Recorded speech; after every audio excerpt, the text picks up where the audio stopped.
जय हिंद दोस्तों। मैं मुरारी कुमार एक बार फिर से द एम बैंक कोचिंग के इस यूट्यूब चैनल पर आज मैं आपके लिए जो टॉपिक या ऐसा कहिए जो चैप्टर लेके आ रहा हूं वह अर्थमेटिक का अंकगणित का एक बहुत ही महत्वपूर्ण most important topic ratio and proportion यानी अनुपात और समानुपात पर काम करने वाले। ध्यान रखिएगा कि हम अनुपात के कुछ बेसिक्स वगैरह तो जानते हैं, क्या क्या काम करने वाले हैं इस पर देखेंगे। तो आज का जो हमारा टॉपिक होने वाला है वह रेशियो एंड प्रोपोर्शन पर होने वाला है, अनुपाती विभाजन पर आधारित प्रश्न यहां से चलने वाले हैं, अनुपाती विभाजन पर आधारित प्रश्न। और आज देखेंगे कि रेशियो में आखिरकार होता क्या क्या है, क्या क्या संभव है। ध्यान रखिएगा, हालांकि अगर आप कॉम्पिटिटिव तैयारी कर रहे हैं तो आपको पता होना चाहिए कि कहीं पर ए रेशियो बी अगर मान लिया जाए कि 2:3 लिखा गया है और कहा जाए कि बी के साथ सी का रेशियो है वह 4:5 है और आपसे पूछा जाए कि आप हमें बताइए A ratio B ratio C क्या होना चाहिए, तो मेरे दोस्त आपको क्या करना है, ए का बी के साथ क्या रेशियो है तो आप कहिएगा 2 और 3, बी के साथ क्या है 4 और 5 का, तो आप सिंप्लीफाई ऐसा कर सकते हैं कि 4 का 2 से गुना करेंगे, यहाँ गुना करेंगे 4 दूना 8, इस दोनों का आपस में गुना करेंगे 4 तिया 12 और आखिरी वाले का आखिरी वाले के साथ गुना करेंगे और कहेंगे 15, यानी 8, 12 और 15 कुछ इस तरह से आना। बहुत छोटा सा काम है रेशियो डिवीजन। अगर आपको एक बार मैं दोबारा बता दूं कि अगर कभी आपसे कहा जाए, मान लीजिए कहा जाए कि ए और बी का जो अनुपात है, ए और बी का जो अनुपात है, आपसे कहा जाए कि 2:5 है और कहा जाए कि बी का सी के साथ जो अनुपात है यह 3:2 है और हमें कहा जाए कि आप ए अनुपात बी अनुपात सी बताइए, हम सिंपली क्या करेंगे कि ए का बी के साथ देखेंगे 2 और 5 का अनुपात है, बी का सी के साथ 3 और 2 का अनुपात है।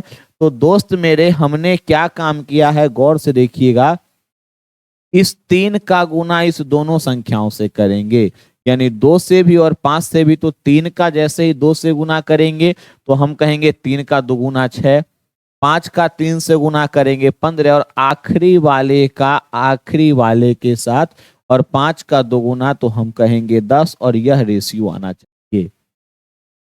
अगर आप इस चीज को समझे हैं तो मैं आपसे ज्यादा समय न लूंगा और अनुपात में एक वैल्यू और एक छोटी सी कहानी और याद रखनी है। क्या याद रखनी है? रेशियो के बारे में। दोस्त मेरे, रेशियो के बारे में आप सिर्फ इतना बात ध्यान रखिएगा कि अगर कहीं पर ए रेशियो बी लिखा गया है तो आप इसको ए बट्टा बी लिख सकते हैं। अगर रेशियो के वैल्यू में गुना या भाग किया जाए तो इसके मान में कोई भी चेंज नहीं होता है, नो चेंज कहेंगे। ध्यान रखिएगा, मैंने आपको क्या बताया है मेरे भाई, मैंने बताया है कि अगर पहला पॉइंट कहा जाए, कभी कहा जाए कि ए अनुपात बी लिखा गया है, अगर हमसे कभी कहा जाए कि ए अनुपात बी लिखा गया है, ए अनुपात बी है, तो आप इसकी जगह ए बाय बी भी लिख सकते हैं। और अगर कभी कहा जाए कि मान लीजिए कि इस ए बाय बी में किसी नंबर x से आप गुना कीजिए और x से भाग कीजिए, तो इन सिंपली क्या होता है कि यह तो आपस में डिवाइड ही हो जाएगा, यह आपस में डिवाइड ही हो जाएगा और हमारे पास ए बाय बी बचेगा। इसीलिए हम लोग क्या कहते हैं क्या कि गुना या भाग करने पर सिंपली हम लोग क्या काम करते हैं, हम लोग कहते हैं क्या कि गुना किया जाए, मल्टीप्लाई किया जाए या भाग किया जाए तो रेशियो के वैल्यू में किसी भी तरह का चेंज नहीं होता है। और आज हम क्या सीखने वाले हैं, तो अनुपाती विभाजन पर प्रश्न सीख। और अगर आप प्रतियोगिता परीक्षा की तैयारी कर रहे हैं तो मेरे ख्याल से कि आपको यह चीजें आनी चाहिए। और सीधे हम चलते हैं अपने पहले क्वेश्चन पर। ध्यान से देखिएगा कि हमारा पहला क्वेश्चन बड़ा प्यारा सा क्वेश्चन है और क्या कहा जा रहा है। चलिए जी, आप लोग के सामने पहला क्वेश्चन एक बार पढ़ने की कोशिश कीजिएगा, क्या कहा जा रहा है। चलिए जी दोस्त, हम इस टाइप के क्वेश्चन को बड़े आसानी से और बड़े प्यार से सॉल्व करेंगे।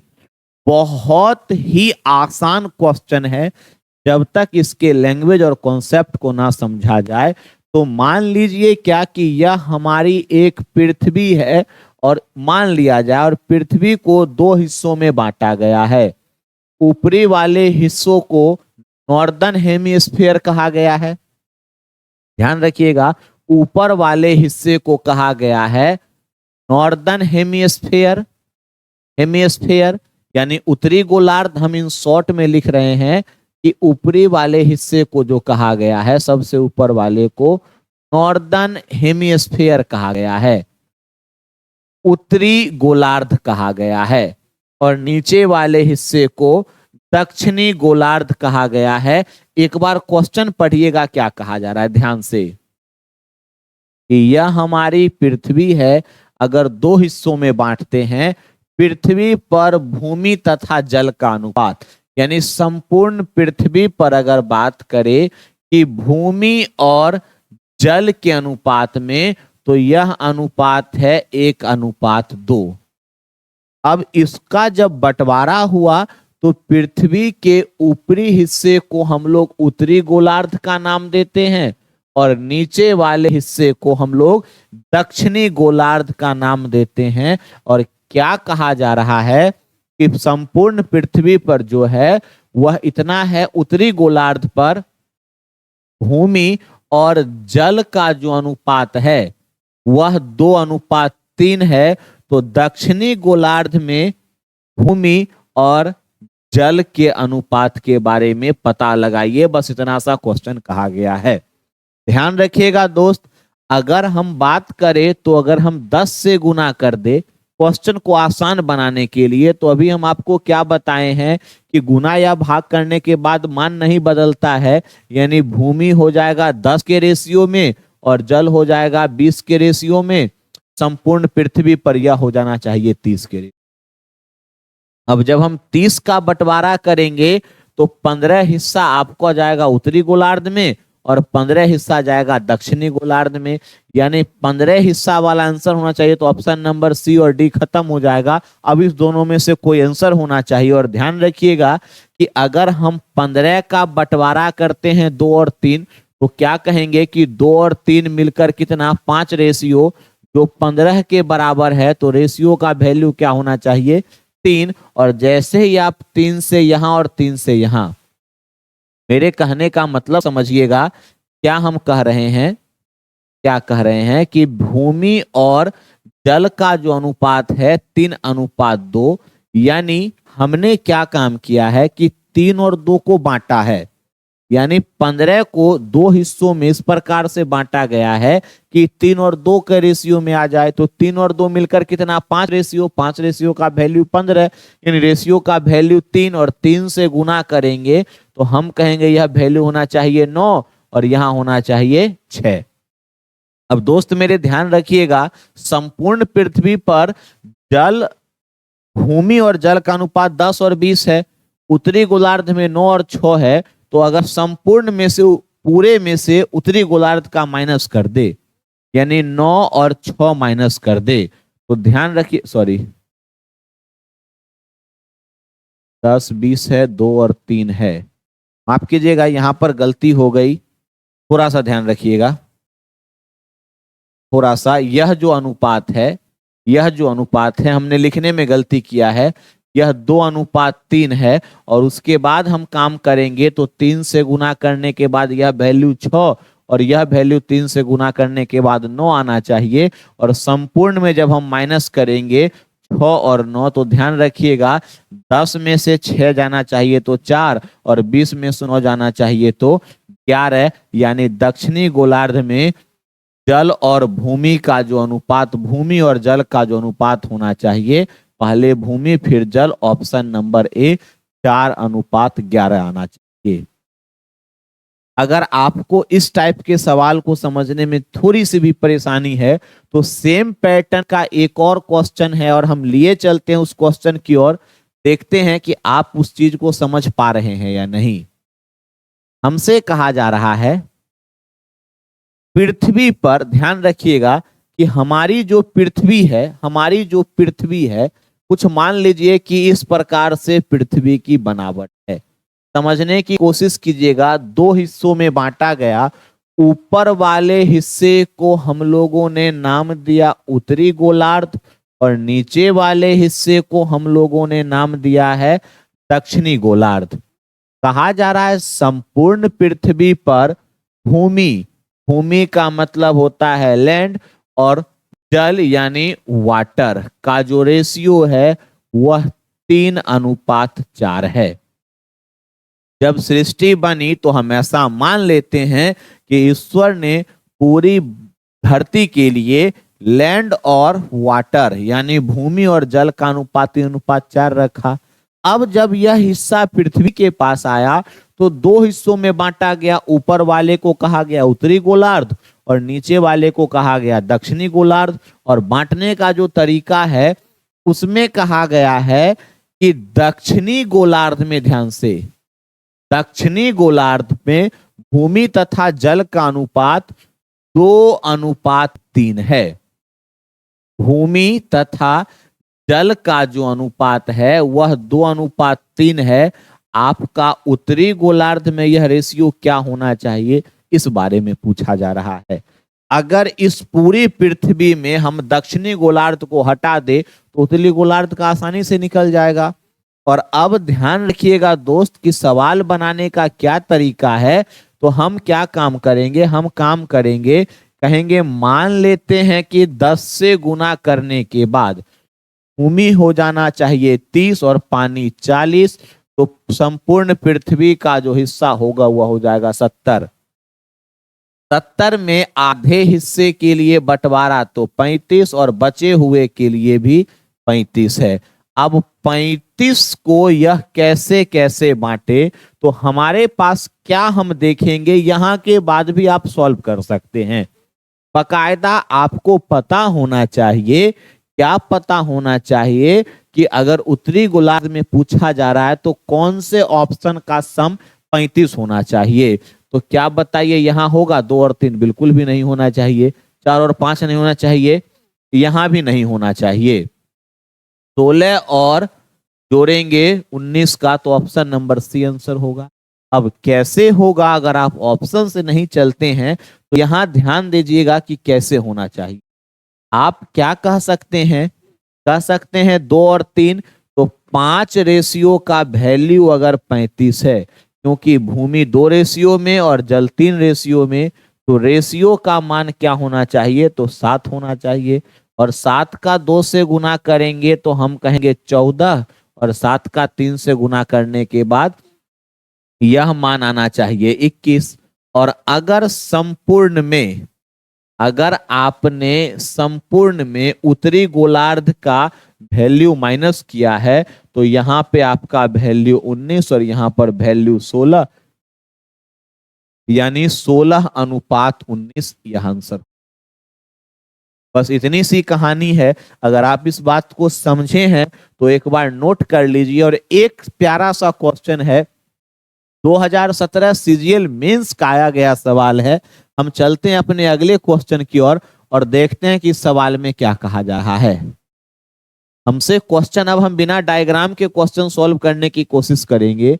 हमसे कहा जा रहा है 70 का आधा 35, कौन सा ऑप्शन 35 है, नहीं होना चाहिए, ऑप्शन नंबर सी 35 है। इनमें से कोई नहीं तो होगा नहीं। अगर हम देखते के साथ अगर ऑप्शन की पकड़ आ जाए, क्योंकि 4 और 3 तो हो जाना चाहिए 40 और 30, 40 और 30 का मतलब होना चाहिए 70, आधे में 35, बचे हुए आधे में 35, नीचे के आधे भाग में नीले पीले रंग का अनुपात बताइए, तो 26:9 होना चाहिए, क्योंकि 35 होना चाहिए। आप ऑरली भी कर सकते हैं, या अगर आपको समझने में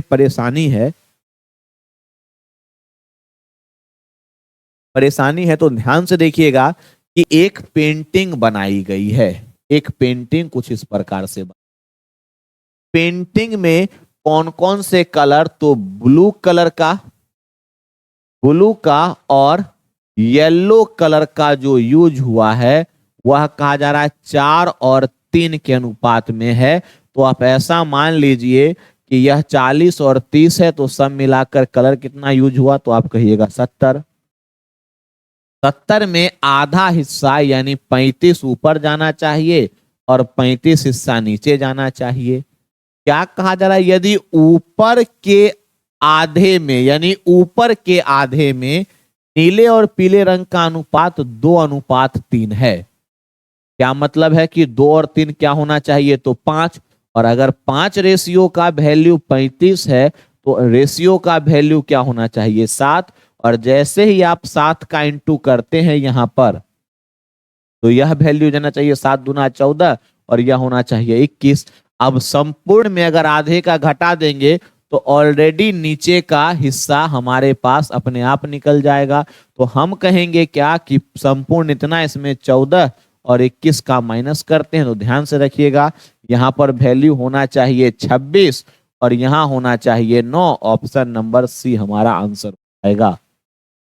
बस इतनी सी कहानी है, आसानी से आप सॉल्व कर सकते हैं। या अगर आपने मेथड समझा है तो बिना पेन पेपर के भी ऐसे क्वेश्चनों को सॉल्व कर सकते हैं। ऑप्शन की मदद से चलते हैं हम अपने अगले क्वेश्चन। चलिए जी, अब सोना कहा जाए, हीरा कहा जाए, क्या कहा जाए, नहीं कहा जाए, हम इस सवाल से देखते हैं। The price of gold is directly proportional to the square of its weight, यानी इसके भार के वर्ग के समानुपाती है। क्या मतलब है कि अगर 1 ग्राम का सोना है जिसकी कीमत 1 रुपए है, तो 2 ग्राम के सोने की कीमत 2 रुपए न होकर 4 रुपए होगी। कीमत यहां पर हम लिख रहे हैं भार, वेट, और यहां लिख रहे हैं कीमत। इस बात का मतलब समझिएगा, कहा जा रहा है इसके भार और भार के वर्ग। तो 1 का स्क्वायर 1, 2 का स्क्वायर 4। अगर 3 ग्राम का सोना है तो 3 का स्क्वायर क्या होना चाहिए, 9 रुपया होना चाहिए। कुछ ऐसी स्थिति बन रही है। तो अब ध्यान से देखिए कि इस टाइप के क्वेश्चन को हम करेंगे कैसे, कैसे करेंगे। एक बार थोड़ा सा हम इस क्वेश्चन के हिंदी मीडियम को रखते हैं। चलिएगा जी, अब देखिए, सोने का मूल्य भार के वर्ग के समानुपाती, यह 3, 2 और 1 में टूट गया। यानी पहले क्या हुआ होगा कि पहले हमारे पास सोने का जो भार होगा वह होना चाहिए 6 ग्राम का, 6 ग्राम का, और जिसकी कीमत क्या होनी चाहिए, तो 6 का स्क्वायर होना चाहिए 36। लेकिन अब क्या हुआ है, अब ध्यान रखिएगा कि अब सोना टूट चुका है। कितने हिस्सों में, तो 3 ग्राम में, फिर 2 ग्राम में और फिर 1 ग्राम में। ध्यान रखिएगा, यह 3, 2, 1 के अनुपात में तोड़ा जाता है। तो जो 3 ग्राम है उसकी कीमत क्या होगी, तो आप कहिएगा सर 9 रुपए होनी चाहिए। जो 2 ग्राम है तो 2 का स्क्वायर 4 होना चाहिए और 1 ग्राम वाले का होना चाहिए 1 रुपए। ऐसी स्थिति में हमने क्या देखा कि अगर तोड़ कर सोना बेचा जाए, सोना अगर तोड़ कर बेचा जाए तो यहां पर उसकी कीमत क्या हो जाएगी, 14 रुपए। वास्तविक मूल्य क्या थी, तो आप कहिएगा सर वास्तविक था 36, लेकिन टूटने के बाद इसका कीमत क्या हो गया, तो आप कहिएगा इसका कीमत हो गया है 14। ऐसे में तो साफ साफ दिख रहा है कि हमें हानि हुई है। और कितने रुपए की हानि हुई, तो 36 का सामान आपने 14 रुपए में बेच दिया। 36 का सामान आपने 14 रुपए में बेच दिया, तो आपको हानि हुई है 22 की। तो हमने 22 जो निकाला है वह रेशियो में है, और लेकिन हानि के बारे में कहा जा रहा है कि हानि हुई है 4620 रुपए की। तो आप बताइए रेशियो का मान क्या होना चाहिए, 4620 अपॉन में आप 22 कीजिएगा तो वैल्यू आना चाहिए 2 और 1 और 0, यानी 210 रुपए।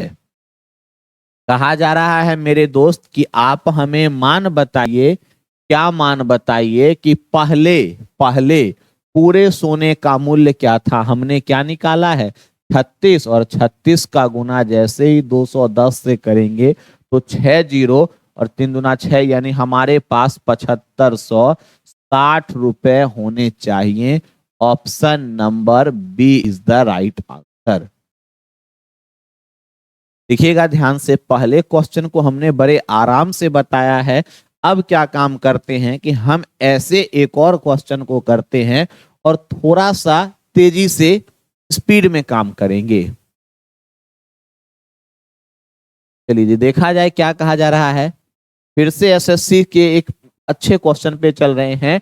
भार के तो 1 और 2 3 और 3 6 और 4 10 ग्राम का अगर हम पहले की बात करें तो हम कहेंगे क्या कि पहले सोना 10 ग्राम का था और भार के वर्ग है तो 10 का स्क्वायर, यानी पहले 100 का था। अगर अब की बात करें तो अब टूटा है यह 1 ग्राम में, 2 ग्राम में, 3 ग्राम में और 4 ग्राम में। तो 1 ग्राम की कीमत 1 स्क्वायर करते जाएंगे, 2 का स्क्वायर, तो हम कहेंगे 2 का स्क्वायर होना चाहिए 4, 3 का स्क्वायर 9 और 4 का स्क्वायर 16, 16 और 9 25 और 5, तो यहाँ पर होना चाहिए 30। यानी क्या हमने देखा कि 100 रुपए का सोना कितने में बिका, 30 में। हानि कितने की हुई, तो आप कहिएगा सर 70 रेशियो की हानि हुई, लेकिन सवाल में कहा जा रहा है हानि है 2,10,000 की, 2,10,000 की। तो रेशियो का जो वैल्यू आना चाहिए वह आना चाहिए 3 से गुना हो जाने के बाद होना चाहिए कुछ इस तरह से 30,000। और जैसे ही कहा जाए कि टूटने से पहले सोने का मूल्य, तो पहले के बारे में कहा जा रहा है तो 100 से गुना कर देंगे, 2 जीरो और लगा देंगे, माफ कीजिएगा 2 जीरो और लगा देंगे तो 3 लाख। ऑप्शन नंबर बी हमारा आंसर होना चाहिए। अगर आपके पास कॉन्सेप्ट है तो आप बहुत आसानी से ऐसे क्वेश्चन को सॉल्व कर सकते हैं। उम्मीद है अगर समझे हैं। तो एक और क्वेश्चन है, चलिए जी, आखिरी क्वेश्चन है अनुपाती विभाजन के कुछ हिटेड क्वेश्चन।